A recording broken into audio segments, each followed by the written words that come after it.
ಇನ್ನು gas emergency ಕೇಂದ್ರದ ವಿರುದ್ಧ ಪ್ರಿಯಾಂಕ್ ಖರ್ಗೆ ಕಿಡಿಕಾರೋದಕ್ಕೆ ಅವರಿಗೊಂದು ಅಸ್ತ್ರ ಆಗಿದೆ. ಡೇಟ್ ಸಮೇತ ಕೇಂದ್ರದ ನೀತಿಯನ್ನ ಖಂಡಿಸೋದಕ್ಕೆ ಶುರು ಮಾಡಿದ್ದಾರೆ ಪ್ರಿಯಾಂಕ ಖರ್ಗೆ.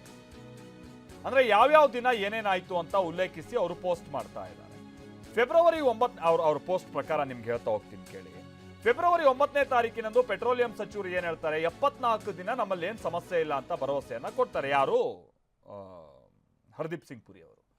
ಸೊ ಮಾರ್ಚ್ 6ನೇ ತಾರೀಕಿನಂದು ಇಂಧನ ಕೊರತೆ ಇಲ್ಲ ಅಂತ ಭರವಸೆಯನ್ನ ಕೊಟ್ಟರು. ಮಾರ್ಚ್ 7ನೇ ತಾರೀಕಿನಂದು ಕಮರ್ಷಿಯಲ್ ಹಾಗೆ ಗೃಹ ಬಳಕೆ LPGಯ ಬೆಲೆ ಏರಿಕೆಯಾಗಿದೆ. ನಮ್ಮಲ್ಲಿ ಏನು ಸಾಮಾನ್ಯ ಜನರದ್ದು ಅದೇ ಪ್ರಶ್ನೆ, ಈಗ ನಮ್ಮಲ್ಲಿ ಏನೂ ಸಮಸ್ಯೆ ಇಲ್ಲ, ಬಹಳ ಕ್ಲಿಯರ್ ಆಗಿದ್ದೀವಿ ಅಂತ ಇವ್ರು ಹೇಳ್ಕೊಂಡು ಓಡಾಡ್ತಿದ್ದಾರೆ ಅಂದಮೇಲೆ ಬೆಲೆ ಯಾಕೆ ಹೆಚ್ಚಿಗೆ ಮಾಡಿದ್ರಿ? ಅಡುಗೆ ಅನಿಲ ಸಿಲಿಂಡರ್ 60 ರೂಪಾಯಿ ಹೆಚ್ಚಿಗೆ ಮಾಡಿದ್ದಾರೆ, ಕಮರ್ಷಿಯಲ್ ಬೆಲೆ 115 ರೂಪಾಯಿ ಏರಿಕೆ ಮಾಡಿದ್ದಾರೆ. ಮಾರ್ಚ್ 9ನೇ ತಾರೀಕಿನಂದು ಬೆಂಗಳೂರಿನಲ್ಲಿ ಹೋಟೆಲ್ಗಳು ಬಂದ್ ಆಗೋದಕ್ಕೆ ಶುರುವಾಯಿತು. 10ನೇ ತಾರೀಕಿನಂದು ಸತ್ಯ ಮರೆಮಾಚಿದ ನಂತರ ಎಚ್ಚೆತ್ತುಕೊಳ್ತು ಸರ್ಕಾರ. ಮಾರ್ಚ್ 10ನೇ ತಾರೀಕಿನಂದು 1955ರ ಅಗತ್ಯ ಸರಕು ಕಾಯ್ದೆಯನ್ನು ಜಾರಿಗೆ ತಂದಿದ್ದಾರೆ. ನಮ್ಮ ಇಂಧನ ಭದ್ರತೆ ಸಂಪೂರ್ಣವಾಗಿ ಕುಸಿದಿದೆ ಅಂತ ಅವರು ಪೋಸ್ಟ್ ಮಾಡಿದ್ದಾರೆ. ಬಿಕ್ಕಟ್ಟು ಎದುರಾದಾಗೆಲ್ಲ ಬಿಜೆಪಿ ನಮ್ಮನ್ನ ದೂಷಿಸುತ್ತೆ, ಕಾಂಗ್ರೆಸ್ ಹಾಗೆ ನೆಹರು ಅವರನ್ನ ಬಿಜೆಪಿ ದೂಷಿಸುತ್ತೆ. ನೀವೇನ್ ಮಾಡ್ತಿದ್ದೀರಾ?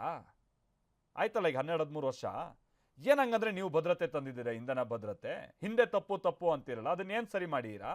ಇದು ಅವ್ರು ಮಾಡ್ತಾ ಇರುವಂತ ಪ್ರಶ್ನೆ. ನೋಡಿ ಏನೇನಾಯ್ತು ಅವ್ರ ಪೋಸ್ಟ್ ಅಲ್ಲಿ. ಫೆಬ್ರವರಿ 9ನೇ ತಾರೀಕಿನಂದು ಪೆಟ್ರೋಲಿಯಂ ಸಚಿವರು 74 ದಿನದ ಭರವಸೆ ಕೊಡ್ತಾರೆ.